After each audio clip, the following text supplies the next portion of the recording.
I recording? So hello again, it's me Chaz back with another video. So this time, yesterday I went to finally go to the Grand Parquet Central to talk about some of the games that took place in Group 1. Also went to the Estadio Poquitus, where it used to be, to discuss the one game that took place there again. Now I'm going to discuss I'm going to discuss the Group B or Group 2. The teams that were in Group 2 was Bolivia, Yugoslavia and Brazil. Yugoslavia obviously making the longest trip out of the three nations, Bolivia and Brazil both being in South America, so not as long a trip to Uruguay to compete. Brazil didn't top that group, surprisingly. It was Yugoslavia that topped that group and that managed to make it into the semi-finals. And that wasn't the first time Yugoslavia, that was the first time, that Yugoslavia did make it to the semi-finals. They do eventually make it to the semi-finals again in '62. Bolivia 1962.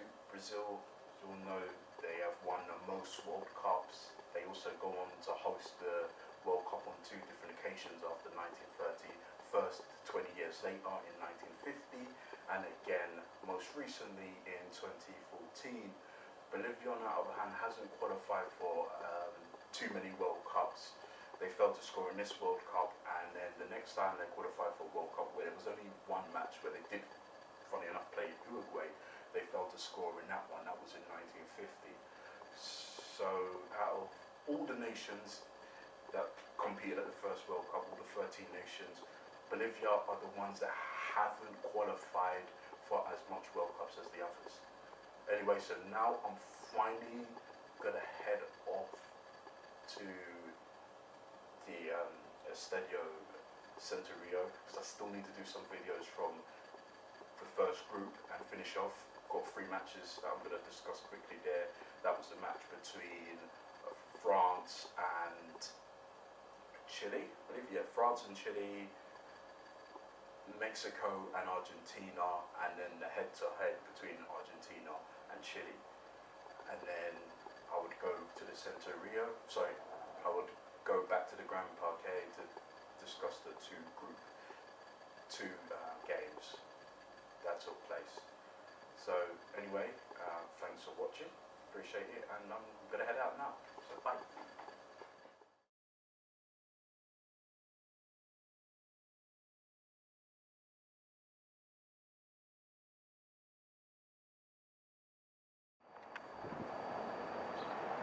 Alright, I am back here again in the Grand Parquet Central. So this ground, as mentioned before, it had the second most games at the World Cup. Only the Estadio Centenario had more matches played here than this ground. So I'm now going to talk about the second group. So that would have been Group B. That was the group that Yugoslavia, Brazil and Bolivia were in. The very first game that took place in Group 2, in Group B, I guess, that was between Yugoslavia and Brazil, where I guess this would have been probably one of the first sort of World Cup shocks, I guess. And that's Yugoslavia were able to defeat Brazil 2-1 in that match. Yeah, like I said, it was definitely a surprise result for Brazil and that, but again, a really good start for Yugoslavia. That's for the European teams, I believe I think they all won their first matches at the World Cup. Oh, nah, not all of them. Belgium, they were defeated by the USA, but the other ones, like Yugoslavia and France, and I believe Romania as well, they did all win their matches. Their first matches, I should say, their first game. But yeah, it was a good start for Yugoslavia. Their first ever goal scorer, Ternakic, in the 21st minute. got the goal for Yugoslavia. Then Beck scored a second one, second half. Brazil did get a goal back. Proginho became Brazil's very first goal scorer at a World Cup. So it was a good goal. But again, it wasn't enough. Brazil was able to win. Brazil was defeated by Yugoslavia, and the very first game in Group 2, they were able to get a 2-1 lead and were able to top the group Yugoslavia. So really good win for them there. Going to try and get a little bit closer to the actual entrance. But Yugoslavia defeated Brazil, managed to top their group after the first game. The second game in Group 2 took place in this stadium as well. That second game was between Yugoslavia and Bolivia. And if Yugoslavia won that game, then they would have topped the group and went through to the semi-finals of the World Cup. So they played Bolivia. Bolivia, on the other hand, needed to win this game. If they win the game, then they would have had another chance to play Brazil. And then if they was able to beat Brazil, then they would have went through to the semi-finals. That didn't happen though. Yugoslavia 4-0 against Bolivia. I heard there was like penalties that were called off or something like that, penalties, appeals and all that, but then there's not real proof on that. Penalties, appeals for Bolivia. I heard so many things about that, but there wasn't nothing that sort of proving that. So because of that, I don't know, but again, it's a good win for Yugoslavia. That's 2 back-to-back wins for them and that. So being able to win their 2 games, Yugoslavia made it through to the semi-finals, making them the first European nation to get to the semi-finals of the World Cup. And this is a thing that happens all the time. There's been no World Cup that a team from Europe, from UEFA, has failed to make it to the semi-finals of a World Cup. Never happened before. But yeah, great 2 wins for Yugoslavia, making them go through to the semi-finals. Now, these days, as you may know, Yugoslavia is no longer a nation. Now, Serbia, FIFA recognises Serbia as the successor team to Yugoslavia these days. Yugoslavia made up a lot of different nations, such as Croatia, as well as Slovenia, and some other nations as well. But Yugoslavia, this was a good start for them for a World Cup. Again, they did make it to the semi-finals again, about 2 decades later, Yugoslavia. But again, yeah, good win for them. And that's how they managed to top Group 2. The next game does take place in the Estadio Centenario between Brazil and Bolivia, but it was a nothing match for both nations. None of them could go through. So yeah, Yugoslavia finishes Group 2 top of the table and goes through to the semi-finals. So pretty much said Argentina and Yugoslavia, the 2 nations that make it to the semi-finals, and the other 2 in Group 3, Group C, and in Group 4, Group D. Alright, that's I think that's me done filming around this area today.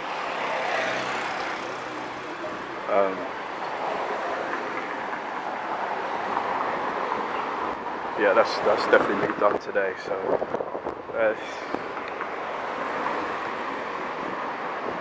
this is a pretty good area. I'm gonna probably come here one more time. Yeah, one more time I'm gonna come there, and Thursday, I'm going to come back here to discuss the final group, which is Group 4. And with that, in Group 4 had one of the first games played, and that's between the USA and Belgium. So yeah, I will discuss that as well. And again, that another first thing first that ever happened at a World Cup between, I believe, yes, between the USA and Paraguay. I'll mention that soon. That was a hat trick, by the way, USA. Pentanude scored a hat trick in that match. But I'll discuss Group 4. Actually, on my camera went flat, and I'm not even sure if I've managed to record everything I said. So I might as well make this quick. So again, Yugoslavia was able to defeat both Brazil and Bolivia in this stadium. They beat Brazil first, beating them 2-1, and that Taranik for Yugoslavia became their very first goal scorer, and then Beck scored again, making it 2-1. Progrinho for Brazil became Brazil's very first goal scorer at a World Cup, but it wasn't enough, making the game finish in a 2-1 victory for Yugoslavia, having them top of the group at the start for Group 2's matches. Yugoslavia, a couple of days later, then went up against Bolivia. It was a must-win for Bolivia, and a win for Yugoslavia would have had them top the group. And actually, even if Yugoslavia drew that match, I think they would have more or less gone through. That only if Brazil somehow was able to not defeat Bolivia. Regardless, it didn't matter. Bolivia lost 4-0 to Yugoslavia. Beck again for Yugoslavia scored. This time he scored 2 goals in their 4-0 victory over over Bolivia. And with that, Yugoslavia became the first European nation to ever qualify for the semi-finals of a World Cup. And because of this, not because of it, but there's never been a World Cup where a European team hasn't reached the semi-finals, or, for example, in the 1950 World Cup, where there was no semi-finals.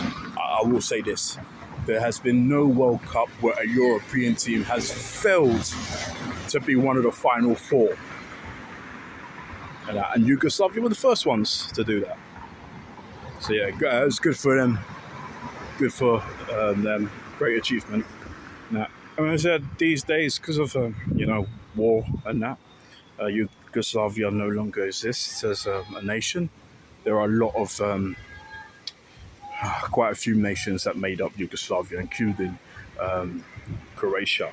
Serbia is the nation that FIFA recognizes as the successor to Yugoslavia. So they are the successor team, and that. So yeah, that's a good thing, and that, I guess.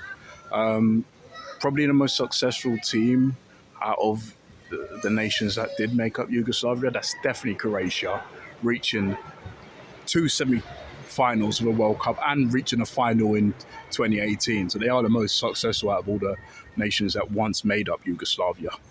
But Serbia are known as the successor team to them. So basically, they have Serbia's results.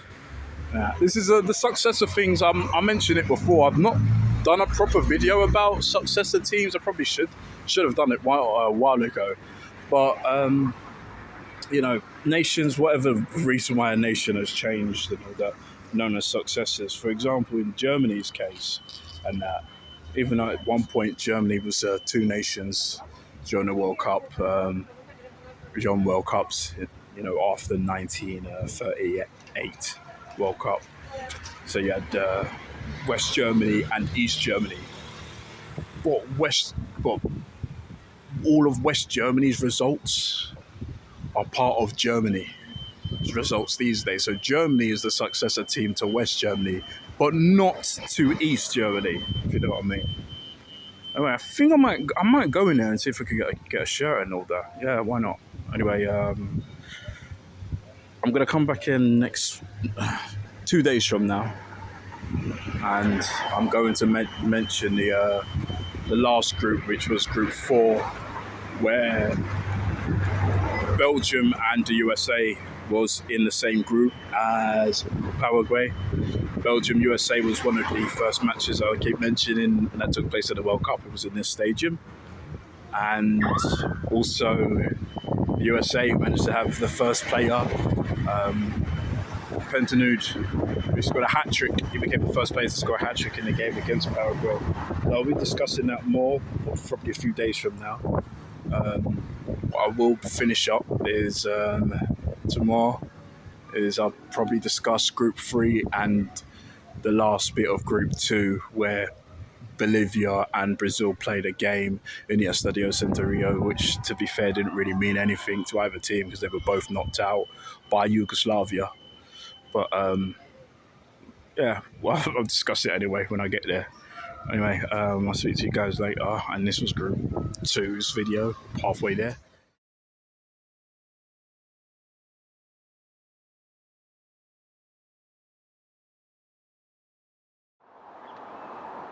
Alright, so I'm at the big one. I'm at the Estadio Centenario once again. Alright, so I'm going to talk about the Group 2 game, and the only Group 2 game which this stadium hosted. That was the match between both Brazil and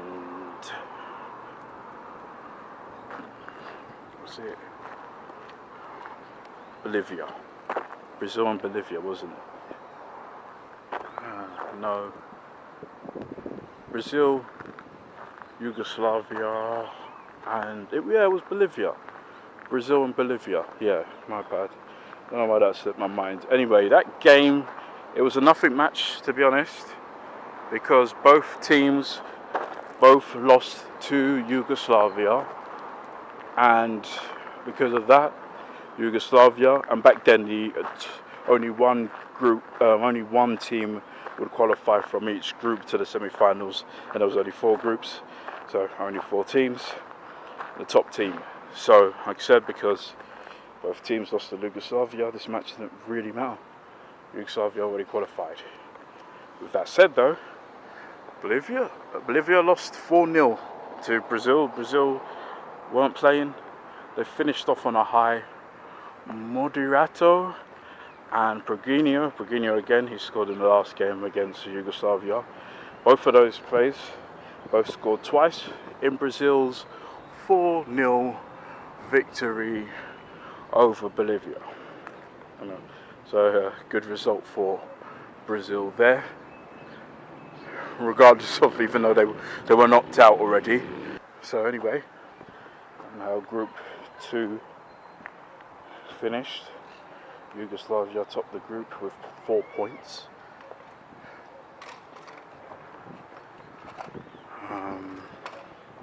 Brazil came second with 2 points.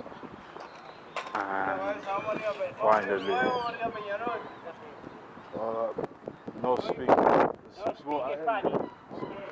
Lo siento. So yeah, because of that, yeah, I'm still learning, man. It's hard.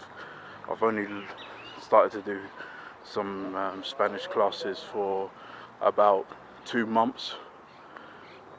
It's not even classes, not even 2 classes. It's I've only learned like from what's that app called Duolingo for like 50 days. Done it for straight. Learning to read some stuff is not too hard, and now I could read a little bit, but it's just having a proper conversation with someone is difficult. I find it hard to pick up on what someone's saying, so I need to ask them to say it slow and stuff. But I don't know, I'll probably get there. Anyway, let me just talk back to Group 2. Group 2 still, yeah, Yugoslavia top the group, Brazil second, and Bolivia bottom of that group. To mention, Brazil do compete at the next 2 World Cups after this, being one of 4 teams to compete in their first 3 World Cups, the World Cups that took place after World War II, before World War II. And then after that, Brazil eventually became the only team to qualify for every World Cup. And so this campaign, 2026 campaign, does look a bit trickier for them. I still think they qualify, regardless. And Yugoslavia, as I mentioned, no longer a nation, but this was a great call for European football, because regardless of Yugoslavia not being, they weren't even the best out of the European teams. If you look into it, a lot of the teams that didn't make the trip are probably better than the Yugoslavia team of 1930, for example, the Italian team, who eventually win the next 2 World Cups after this, after 1930. But still, Yugoslavia, regardless of if they were the better team or not, they made the trip and they did well for Europe. Alright, anyway, that's Group 2. Thanks for watching and listening. I am sorry about my camera work. I'm a lot of things to do, man. I'm still learning on this stuff as well. But yeah, alright, this is Matt, Group 2. Bye.